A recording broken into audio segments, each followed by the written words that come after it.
पाठ आरंभ करते हैं।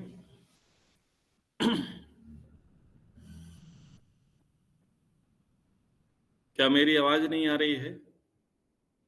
आ रही है आ रही भगवान। है। आ रही है। आ राम रही है। आचार्य आ रही है। नमस्ते गुरु वो जी। कोई बात नहीं। ओम सहना ववतु सहनौ भुनक्तु सह वीर्यं करवावहै तेजस्विनावधीतमस्तु मा विद्विषावहै। ओम शांति शांति शांति। विशुद्ध मनुस्मृति द्वितीय अध्याय वेदारंभ उपनयन संस्कार का प्रसंग चल रहा है। कल हमने भिक्षा के प्रसंग को समझा कि ब्रह्मचारियों को किस प्रकार से भिक्षा का उपदेश दिया जाता है, किस प्रकार से ब्रह्मचारी भिक्षा मांगते हैं और उस भिक्षा में कितनी बड़ी शिक्षा छुपी हुई है, वह हमने समझा। अब ब्रह्मचारी छोटे छोटे हैं, ब्रह्मचारी भिक्षा लेकर के आए हैं तो भोजन करेंगे। तो छोटी छोटी बातें यहाँ पर गुरुजी विद्यार्थी को बताते हैं कि देखो, आप भोजन करने के लिए बैठ रहे हो तो भोजन के क्या नियम हैं। ये नियम बड़े ही महत्वपूर्ण हैं। आरंभिक कालों में जब विद्यार्थी काल होता है, बच्चे छोटे होते हैं, 5 से 10 वर्ष के बच्चे होते हैं, उसी समय बच्चों को भोजन के नियम बता देना चाहिए। बचपन में जो हम शिक्षा संस्कार दे देते हैं, वही शिक्षा संस्कार जीवन पर्यंत उनके लिए धरोहर रूप में हो जाते हैं और उनको सदैव वह लाभकारी होते हैं। तो कहा कि भोजन से पूर्व क्या करना है, आचमन करना है। भोजन के पश्चात क्या करना है, आचमन करना है। पैर धो करके भोजन करें, हाथ धो करके, मुख धो करके भोजन करें। तो अब कुछ मनोवैज्ञानिकता यहाँ पर बताई जा रही है। श्लोक संख्या 29। पूजयेद अदशनम नित्यम अद्यात चेत कुत्सयन दृष्ट्वा हृष्येत प्रसीदेत च प्रतिनंदेत च सर्वशः। व्यवहार बता रहे हैं, कह रहे हैं नित्यम खाते हुए सदैव, अशनम पूजयेत भोज्य पदार्थ का आदर करें अर्थात रुचि पूर्वक, चा और एतद अकुत्सयन अद्यात इसे निंदा भाव से रहित होकर अर्थात प्रसन्नता पूर्वक खाएं। दृष्टवा हृष्येत च प्रसीदेत भोजन को देखकर मन में उल्लास और प्रसन्नता की भावना करें। चा तथा सर्वसा प्रतिनंदित उसकी सर्वदा प्रशंसा करें अर्थात भोजन के प्रति सदैव प्रसन्नता भाव रखें। क्यों रखें? तो कह रहे हैं पूजितम ही हर्षणम नित्यम बलम ऊर्जम च यच्छति अपूजितम तो तद भुक्तम उभयम नाशये इतम इदम। क्योंकि पूजितम अश्नम प्रसन्नता आदर पूर्वक किया हुआ भोजन, नित्यम बलम च ऊर्जम यच्छति सदैव बल और स्फूर्ति देने वाला होता है। तू तत् अपूजितम और वह उपेक्षा अनादर पूर्वक भुक्तम खाया हुआ, इदम उभयम नाशेत इन दोनों बल और स्फूर्ति को नष्ट करता है अर्थात इसे वांछित लाभ नहीं होता। अब यहाँ पर भोजन का उद्देश्य प्रकट कर दिया है। भोजन क्यों करना चाहिए ये बता दिया है, कैसे करना है ये बता दिया है, और भावना का क्या महत्व है यह भी बता दिया। भोजन किस लिए करना है? भोजन करना है बल और स्फूर्ति के लिए, हमें ऊर्जा मिलती रहे, बल स्फूर्ति हमें मिलती रहे, इसके लिए हमें भोजन करना है। तो इसके लिए भोजन करना है तो भोजन कैसा होना चाहिए? भोजन वैसा ही हो जो हमें ऊर्जावान बनाए, हमें तेज धारण कराए, हमें बलवान बनावे, हमको स्फूर्ति देवे। अब स्फूर्ति कौन देगा, ऊर्जा कौन देगा? तामसिक भोजन नहीं देगा। तामसिक भोजन क्या होता है? मनुष्य की ऊर्जा को नष्ट कर देता है। जिन भोजनों को खाने पर पूरा समय हमारा पचाने में चला जाता है, पूरी शक्ति हमारी पचाने में चली जाती है, वह व्यक्ति बहुत खा कर के भी कमज़ोर ही रहेगा। बहुत खाया, क्यों खाया? उसको लग रहा है कि मैं कमज़ोर हूँ, वीक हूँ, मेरे में एनर्जी की कमी है, इसलिए व्यक्ति बहुत खा रहा है। लेकिन क्या खा रहा है?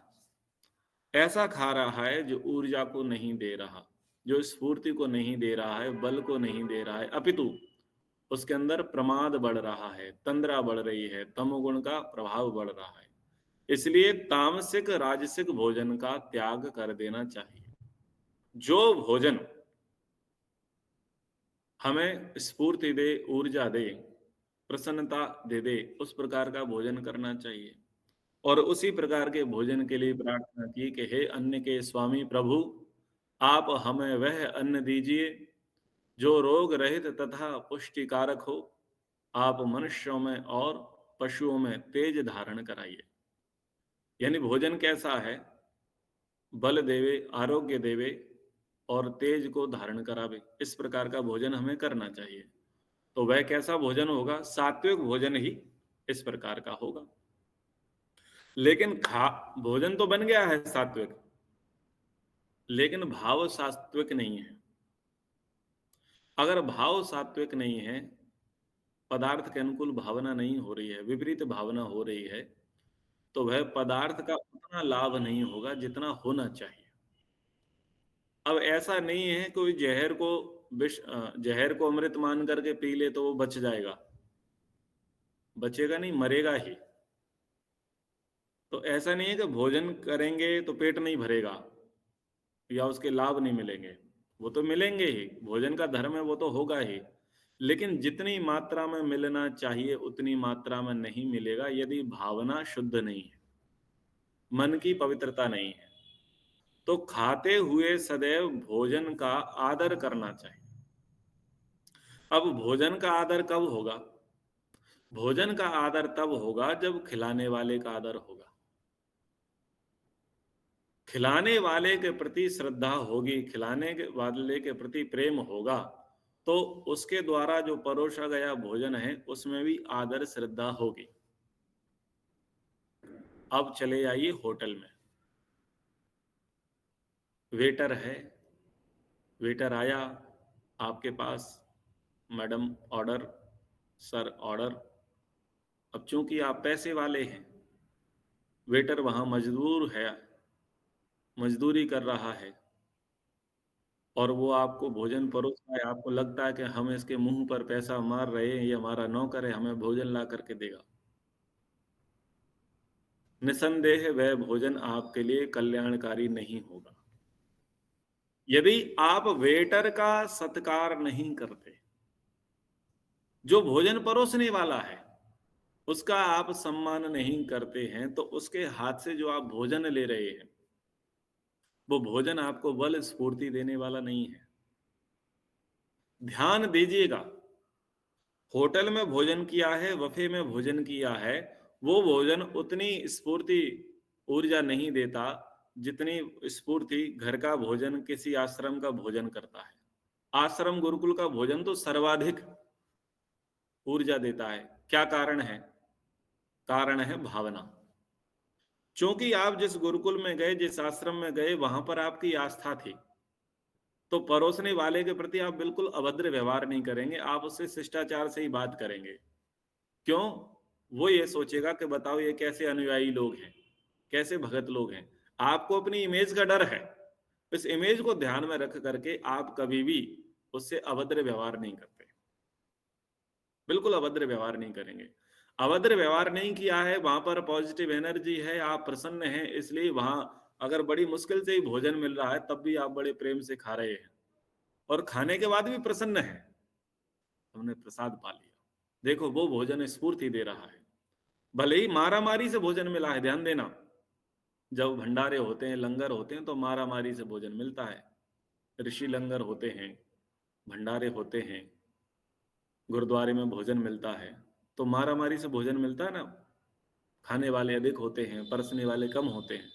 लेकिन चूंकि श्रद्धा है, प्रेम है, समर्पण है, इसलिए वही भोजन आपको क्या देता है? स्फूर्ति देता है, ऊर्जा देता है। अन्नकूट होते हैं, अन्नकूट होते हैं दीपावली गोवर्धन पूजा के बाद, और वहां से लेकर के देवउठान तक लगभग 15 दिनों तक कई राज्यों में अन्नकूट होते हैं। अन्नकूट के लिए बड़े बड़े पैसे वाले, बड़े बड़े पद वाले भी लालायित रहते हैं कि हमें थोड़ा सा प्रसाद मिल जाए, और वह भी भीड़ का हिस्सा बन करके उस प्रसाद को ले रहे होते हैं। लेकिन बड़ी प्रसन्नता रहती है, बड़ी श्रद्धा रहती है। वह भोजन आनंद, उत्साह, स्फूर्ति, बल देने वाला है। लेकिन आप वेटर के पास गए हैं, होटल में गए हैं, वफर्स में गए हैं, और वहां पर आप कहने ला भाई थोड़ा और दे, मैं बहुत देर से खड़ा हूं, मुझे क्यों नहीं देता?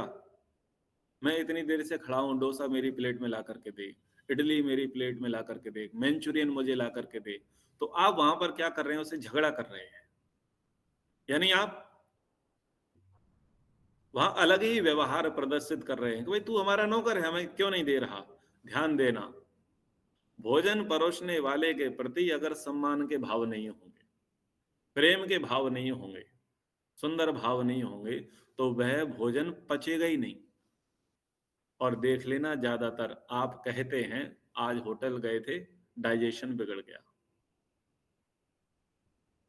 आप वफे में गए थे, शादी में गए थे, थोड़ा ज्यादा हो गया, पच नहीं रहा है, मेरा नाश्ता ऑफ है। केवल एक कारण नहीं है, ये बहुत बड़ा कारण है। तो यहां मैं व्यवहार की शिक्षा देना चाहता हूं कि सदैव खाते हुए भोज्य पदार्थ का आदर करना है, और रुचिपूर्वक खाना है, प्रसन्नता से खाना है। निंदा का भाव नहीं रखना है। अब निंदा का भाव क्या है? निंदा का भाव है जीभ का स्वाद, ऐसा है वैसा नहीं है। मंचूरियन थोड़ी कच्ची रह गई है, मटर पनीर बनाई है तो मटर थोड़ी सी कच्ची रह गई है। छोले भटूरे बनाए हैं तो छोले में चटनी की थोड़ी सी कमी है। दाल बनाई है, ठीक से हींग नहीं डली है। अब आप खा रहे हैं और उसमें नुक्स निकाल रहे हैं। आप वहां पर मास्टर शेफ नहीं हो। आप भोजन की चिकित्सा करने के लिए, भोजन का निरीक्षण परीक्षण के लिए नहीं आए हैं। आप वहां भोजन करने आए हैं। तो भोजन करने आए हैं तो ये नहीं देखना है कि तड़का ठीक नहीं लगा, रोटी कच्ची है, हींग नहीं है, ये नहीं है, वो नहीं है। ये नहीं करना है। आप खाओ, अगर आपको खाना है तो, नहीं खाना है तो मत खाओ। एक काम करो, अब खा भी रहे हैं और गुणगान भी नहीं कर रहे हैं। प्रत्येक निवाले में क्या कर रहे हैं? कमी निकालते जा रहे हैं, यहां कमी है, वहां कमी है, ऐसा है, वैसा है। इस प्रकार का व्यवहार जो है वह अशिष्ट है। तो ये ध्यान दीजिएगा भोजन में, कि भोजन कर रहे हैं तो क्या कर रहे हैं? रुचि के साथ, प्रसन्नता के भाव लेकर के हम भोजन करें। निंदा का भाव हमारा ना हो, और प्रसन्नता रखें, और उस भोजन की क्या करें? प्रशंसा करें। अच्छा, भोजन की प्रशंसा कैसे करें जब भोजन में नमक ना हो? भोजन की प्रशंसा कैसे करें जब भोजन में मिर्ची देखो? भोजन की प्रशंसा कैसे करें जब भोजन में खट्टापन देखो? ठीक है ना? तो ऐसे प्रशंसा करनी है, कम से कम खाया तो जा रहा है, कम से कम मिला तो सही, पूरा खराब तो नहीं है, मिल तो रहा है। मिर्च अधिक है तो क्या हुआ? घी मंगा लीजिए, डाल लेंगे। थोड़ी सी दही मंगा लीजिए, थोड़ी सी छाछ मंगा लीजिए, डाल लेंगे। थोड़ा सा पानी डाल लीजिए, तो मिर्च का जो है फ्लेवर वो खत्म हो जाएगा। तेल अधिक है तो क्या हुआ? एक बॉयल ले लीजिए, एक कटोरी ले लीजिए, प्लेट ले लीजिए, और तेल को निकाल दीजिए। मैं ऐसा करता, क्योंकि पहले तो बता देता हूं मेरे भोजन के नियम ये है। लेकिन उसके बाद भी अगर कोई बना देता है और मुझे प्रतिकूल लगता है, तो मैं उसे बिना पता चलते ही मैं उसकी व्यवस्था कर लेता हूं। क्योंकि भोजन को प्रसन्नता से ही करना है। तो भोजन खिलाने वाले के प्रति आपके भाव अच्छे हों, परोसने वाले के प्रति भाव अच्छे हों, तो आपके भोजन के प्रति भाव अच्छे होंगे। अब इस व्यवहार को बता दूं। कोई प्रेमी व्यक्ति है आपका, लेकिन वो अभी पूरा पूरा भोजन में मास्टर नहीं है। बताओ, वो भोजन बनाएगा, आप उसके मुंह पर ये कहोगे कि तुमने अच्छा नहीं बनाया? आपकी बेटी है, आपका बेटा है, बहुत छोटे हैं, और मान लीजिए उन्होंने पोहा बनाए, आपके लिए चाय बनाई पहली बार, तो बताओ क्या करोगे? उसे धुतकारोगे? उसे डांटोगे? नहीं। चूंकि आपका वो बच्चा है, उसने पहली बार बनाया है, तो आप उससे बोलते नहीं हो कि इसमें क्या कमी है। वाह बेटा, बहुत अच्छा बनाया। इससे क्या हुआ कि वो जो दोष भी था, वो दोष भी छुप गया भोजन का। तो ये व्यवहार है, ये व्यवहार इच्छा है कि हम जो भोजन कर रहे हैं, तो हम भोजन का सम्मान करें। अब प्रसन्नता पूर्वक करेंगे, आदर पूर्वक करेंगे, तो क्या होगा? वह बल देगा, स्फूर्ति देगा, आनंद देगा। और यदि उपेक्षा की है, तो डाइजेशन प्रॉब्लम होगी। उपेक्षा करोगे तो डाइजेशन प्रॉब्लम होगी। अब देखो, भोजन के विषय में जब ये कह दिया है, तो ये क्यों नहीं मानना चाहिए कि भोजन जो बनाता है वह भी प्रसन्नता के साथ भोजन बनावे। प्रसन्नता होनी चाहिए कि आज हम ये व्यंजन बना रहे हैं और इस व्यक्ति के लिए बना रहे हैं। मैं इस प्रकार से बनाऊंगा अथवा बनाऊंगी कि उन्हें बहुत रुचिकर लगेगा। तो भोजन भी प्रसन्नता से प्रेम पूर्वक बनाना चाहिए। इस भाव से नहीं बनाना चाहिए कहीं पूरा तो नहीं खा जाएगा, मेरे लिए कुछ बचेगा या नहीं बचेगा। परोसने जाते हैं तो ये भाव नहीं होना चाहिए। होता है, कई जगह पर ऐसा होता है कि व्यक्ति बनाता कम है, उनकी क्वांटिटी ही कम है, लेकिन कोई खाने वाला आता है और अच्छा खाता है, तो वो टुकुर टुकुर देखते हैं, और दूं, और दूं। वो चाहते हैं कि मना कर दे। क्यों मना कर दे? बोले ताकि हमारे लिए बच जाए, हमारे लिए बच जाए। होता है, कई जगह पर होता है। बहुत सारे लोग ऐसा करते भी हैं। ऐसा नहीं करना है। आप देख लो कितने लोग भोजन करने वाले हैं, और उनके आधार पर आप भोजन की मात्रा देख ले। अब भोजन के विषय में आगे समझिए। ये व्यवहार के बाद, न उच्छिष्टम कस्यचित न उच्छिष्टम कस्यचित न दद्यात् चैव तथान्तरः न चैव आत् न चैव अति अशनम कुर्यात् न च उच्छिष्ट क्वचित व्रजेत।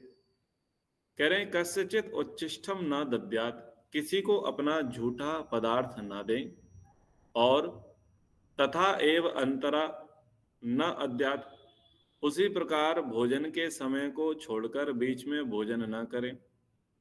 अति अश्नम न चैव कुर्यात्, न अधिक भोजन करें, और उच्छिष्ट क्वचित न व्रजेत, भोजन किए पश्चात हाथ मुंह धोए बिना झूठे मुंह कहीं इधर उधर जाए नहीं जाना है। तो अब व्यवहार बता रहे हैं कि किसी को अपना झूठा पदार्थ ना दे। झूठा खाने से प्रेम नहीं, रोग बढ़ता है। तो आप खा रहे हैं, आपके प्लेट में सलाद है, चटनी है, खीर है, जो कुछ भी आपके पास है। आपका एक पड़ोसी है, वो आपका मित्र है, भाई है, स्नेही जन है।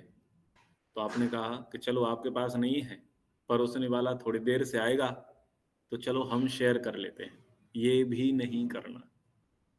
शेयर कर लेते हैं, झूठा खिलाने की बात नहीं हो रही है।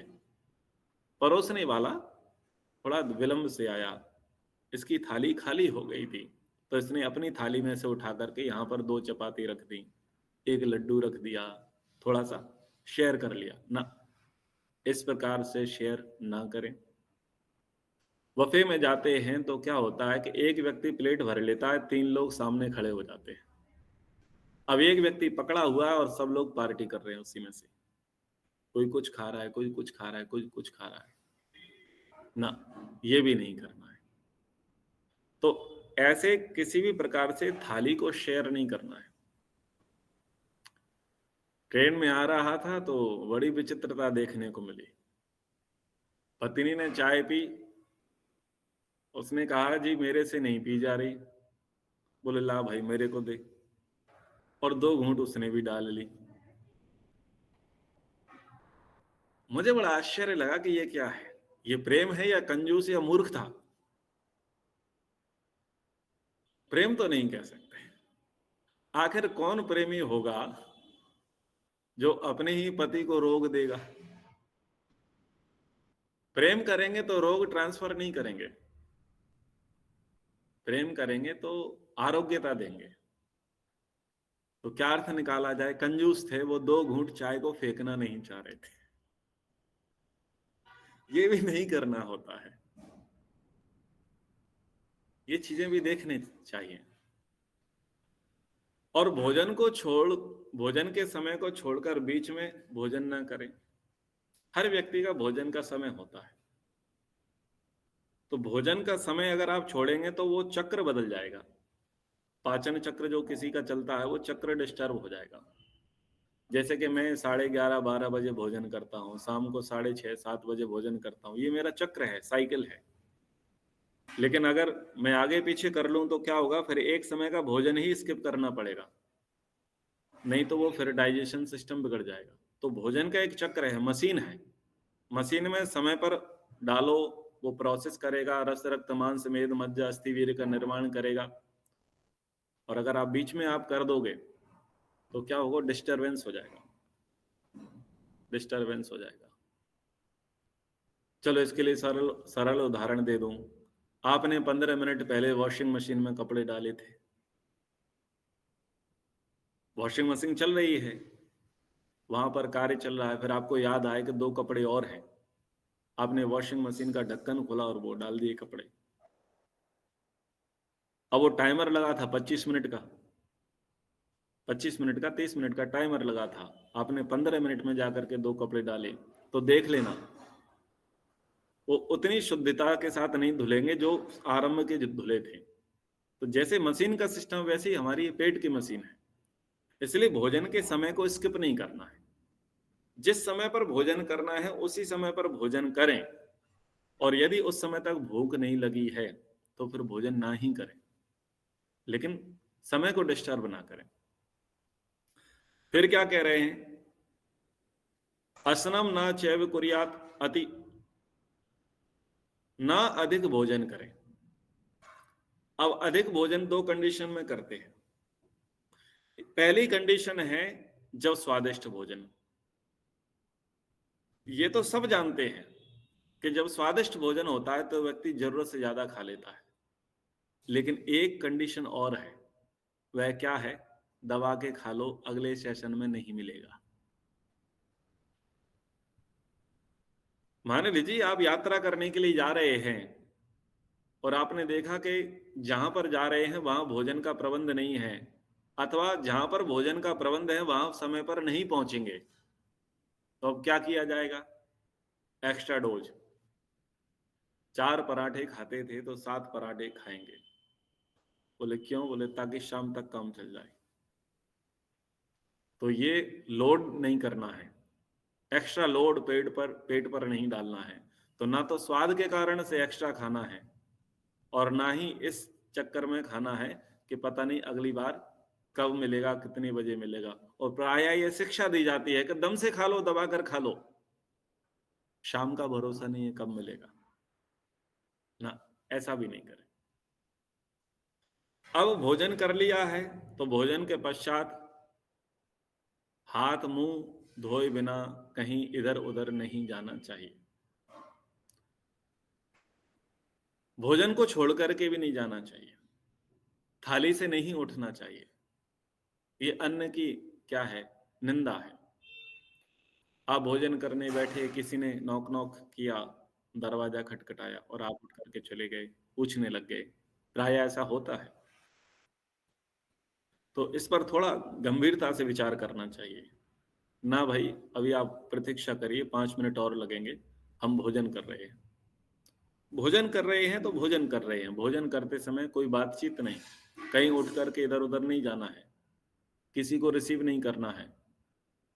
अब कैसी स्थिति है कि हाथ थोड़े से गंदे हैं, यानी उससे सब्जी उच्छिष्ट लगा हुआ है, मुंह पर भी वही स्थिति है, थोड़े से होंठ पर लगा हुआ है, और मुंह में भी जुगाली वाली स्थिति बनी हुई है, और हम उस स्थिति में किसी से बात कर रहे हैं, रिसीव कर रहे हैं, वो ठीक नहीं है। भोजन किस लिए कर रहे हैं? बल के लिए, ऊर्जा के लिए, स्फूर्ति के लिए कर रहे हैं। अलग एनवायरनमेंट में जाना ठीक नहीं है। तो ये भी सिखा रहा है कि बफे में खड़े खड़े और बात करते हुए भोजन नहीं करना चाहिए, क्योंकि वो भी अन्न का निरादर है, और ऐसा अन्न जो खाया जाएगा वो स्वास्थ्य के लिए लाभकारी ना हो करके विनाशकारी ही होगा। तो ये भोजन के यहाँ पर नियम बताए हैं। यहाँ पर नीचे अनुशीलन में स्वामी दयानंद जी का प्रसंग है। प्रश्न है, एक साथ खाने में कुछ दोष है वा नहीं? उत्तर है, दोष है, क्योंकि एक के साथ दूसरे का स्वभाव और प्रकृति नहीं मिलती। जैसे कुष्ठी आदि के साथ खाने से अच्छे मनुष्य का भी रुधिर बिगड़ता है, वैसे दूसरे के साथ खाने में भी कुछ बिगाड़ ही होता है, सुधार नहीं।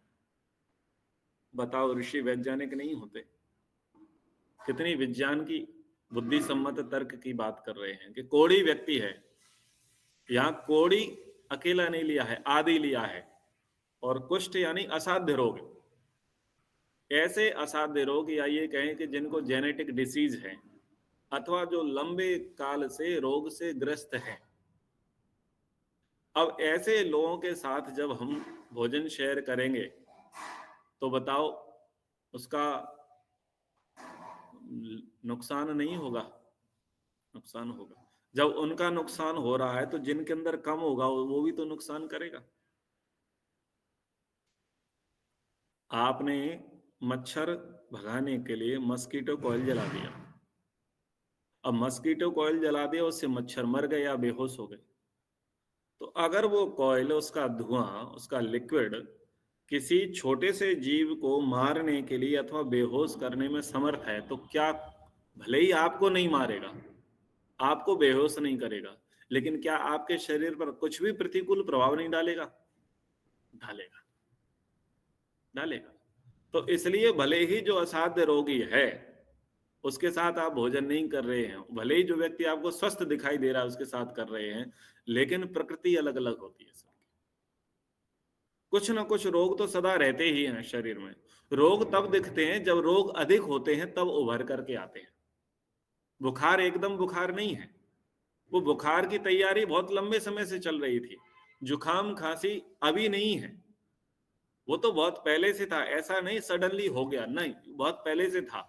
जब उसका सामर्थ्य बढ़ गया, शरीर की रोग प्रतिरोधक क्षमता कम हो गई, शरीर से नहीं सहा गया, तो फिर वो एक्सपोज हो गया, वो दिखने लग गया, सिम्टम्स दिखने लग गए। लेकिन वो था, तह में था। जैसे भूकंप आया, ज्वालामुखी आया, तो ज्वालामुखी अभी नहीं आया, उसके आने की तैयारी तो बहुत पुरानी थी। ऐसे ही रोग अभी नहीं आया, रोग की तैयारी बहुत पुरानी थी, बस शरीर का सामर्थ्य कम हो गया और रोग बढ़ गया। इसलिए नहीं करना चाहिए। तो अब कह रहे हैं कि जो उच्छिष्ट मात्र का निषेध है, तो मक्खियों का उच्छिष्ट शहद, बछड़े का उच्छिष्ट दूध, और एक गिलास खाने के पश्चात अपना भी उच्छिष्ट होता है, इनको भी ना खाना चाहिए। तू शेर तो हम सवा शेर। प्रश्न कर दिया ना। आप कह रहे हैं कि झूठा नहीं खाना चाहिए, तो महाराज झूठा तो आप खा रहे हो, आप शहद झूठा खा रहे हो, दूध झूठा पी रहे हो, और अपना ही भोजन झूठा खा रहे हो। एक निवाले के बाद दूसरा निवाला तो आपका ही झूठा हो गया। तो कह रहे हैं शहद कहने मात्र उच्छिष्ट होता है, कह दिया है कि वह उच्छिष्ट है, लेकिन कहने मात्र का है। बहुत औषधियों का सार होने से ग्राही है। शहद में क्या है? बहुत सारी औषधियों का उसमें सार है, मूल है, रस है, इसलिए वो ग्रहण करने योग्य है। बछड़ा बाहर का दूध पीता है, स्तन के भीतर को नहीं छू सकता, इसलिए उच्छिष्ट नहीं है। उच्छिष्ट क्या है? उच्छिष्ट है एक जूस के गिलास में 2 स्ट्रॉ डाल करके इधर उधर से पीना, ये उच्छिष्ट है। क्योंकि पिएगा, जैसे ही वो छोड़ेगा तो वो फिर बाकी वापस चला जाएगा, लेकिन ये क्रिया स्तन के साथ नहीं है। ठीक है ना? वो जो बछड़ा दूध पिएगा वो स्तन के बाहर का ही पिएगा, स्तन के भीतर जाकर के नहीं पी रहा है, इसलिए वह उच्छिष्ट नहीं है। परंतु बछड़े के पिए पश्चात जल से उसकी मां के स्तन को धोकर शुद्ध पात्र में दूध दोहना चाहिए, यह नियम है। ठीक है? और अपना उच्छिष्ट अपने को विकार कारक नहीं होता।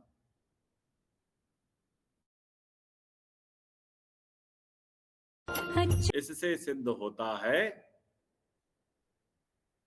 कि यह व्यवहार सृष्टि क्रम से विपरीत है, इसीलिए मनुष्य मात्र को उचित है कि किसी का भी उच्छिष्ट अर्थात झूठा कोई भी ना खावे। तो किसी का भी झूठा हमें नहीं खाना चाहिए। आगे कह रहे हैं, अनारोग्यम अनायुष्यम अस्वर्ग्यम च अति भोजनम अपुण्यम लोक विद अपुण्यम लोक विद्विष्टम तस्मात् तत्परिवर्जयेत। यह श्लोक आप याद कर लेवें, स्वयं याद कर लेवें, बच्चों को याद करा देवें। अति भोजनम अधिक भोजन करना, अनारोग्यम स्वास्थ्य नाशक, अनायुष्यम आयु नाशक, अस्वर्ग्यम सुख नाशक, अपुण्यम अहितकर चा और लोक विद्विष्टम लोगों द्वारा निंदित माना गया है। तस्मात इसलिए तत् अधिक भोजन करना परिवर्जयेत सदा छोड़ देवें। ज्यादा भोजन करना क्या है? स्वास्थ्य का नाशक। ज्यादा खाने से व्यक्ति ये सोचता है कि मेरा बल बढ़ जाएगा, मेरा वेट बढ़ जाएगा, मुझ में ताकत आ जाएगी, जबकि ऐसा नहीं होता। पूर्व में कहा कि अधिक खाओगे तो पूरी एनर्जी उस भोजन को पचाने में चली जाएगी और आप थके रह जाओगे। जो लोग बहुत ज्यादा खाते हैं वही सबसे ज्यादा हाँफते हैं, पसीना उनको ही ज्यादा आएगा बैठे बैठे। क्यों? उनकी मशीन चल रही है और पूरा परिश्रम किस में लग रहा है? जो उन्होंने ठूस ठूस करके भरा है, ठूस ठूस के जो भोजन किया है उसी में उनकी एनर्जी समाप्त हो गई। अब ऐसे व्यक्ति से कहें कि भैया थोड़ा काम करो, तो व्यक्ति तुरंत सरेंडर कर देता है कि ना भाई मेरे बस की बात नहीं है। अब वो क्या सोच लेता है कि मैं फिर भी कमजोर हूं, इसलिए वो फिर और ज्यादा खाता है, और ज्यादा खाता है। अब करना क्या है? जिनको ऐसा लगता है कि मैं दुबला पतला हूं, जिनको ऐसा लगता है कि मेरे में रोग प्रतिरोधक क्षमता कम है, जिनको ऐसा लगता है कि मेरे में ऊर्जा की कमी है, वह सबसे पहले भोजन को हाफ कर दें, अपनी डाइट को मेंटेन कर लें, पौष्टिक भोजन करें, मात्रा के अनुसार भोजन करें। और अगर 4 रोटी खा रहे थे तो 3 खाएं, 3 खा रहे थे 2 खाएं। कैसे भोजन करना है? प्रेम पूर्वक भोजन करना है। कुछ भाग जल के लिए छोड़ दो, कुछ भाग वायु के लिए छोड़ दो। भोजन का आदर्श नियम है कि 50% अपने पेट को भोजन से भरो, 25% वायु से भरो और 25% जल से भरो।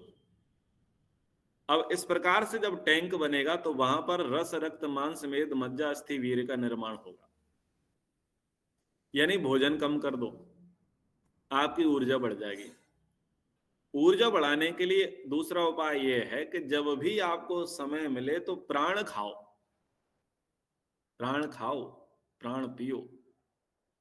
यानी लंबी लंबी श्वास लो, लंबी लंबी श्वास छोड़ो, ये काम करो जब भी स्मरण आ जाए। तो ये जो लंबी लंबी श्वास लेना, लंबी लंबी श्वास छोड़ना है, ये आपको ऊर्जा देगा और आपके भोजन को पचाएगा। वो कम भोजन ही आपको बहुत ऊर्जा दे देगा। इस प्रकार से क्या होगा? आप अति भोजन से बच जाओगे। अब आप अति भोजन करोगे तो व्यक्ति देखेगा इसने इसने थाली पर इतना अंबार लगा करके रख दिया है, तो देखने में कैसा लगेगा? अभद्र लगेगा, बहुत बुरा लगेगा, बहुत ज्यादा खाता है। अब आयु का नाशक तो है ही, क्योंकि भोग क्या पैदा करेगा? रोग। जब ज्यादा खाओगे तो क्या होगा? रोग होगा, तो आयु का नाशक हो जाएगा, सुख नाश हो जाएगा। भोजन किस लिए किया था? सुख के लिए। सुख के स्थान पर क्या मिलेगा? दुख। और भोजन किसके लिए किया था? कि हमारा हित हो। हित के स्थान पर क्या होगा? अहित। और लोग करेंगे निंदा, ये भुक्कड़ है, भोजन भट्ट है, भोजन पर लट्टू है, भोजन पर मरता है, बहुत खाता है, तो लोग भी उसे आदर्श नहीं मानेंगे। तो इस प्रकार से यहाँ पर भोजन के प्रसंग को कहा है। आगे फिर और प्रसंग को लेंगे समय के अनुसार। कक्षा को यहाँ पर विराम करते हैं।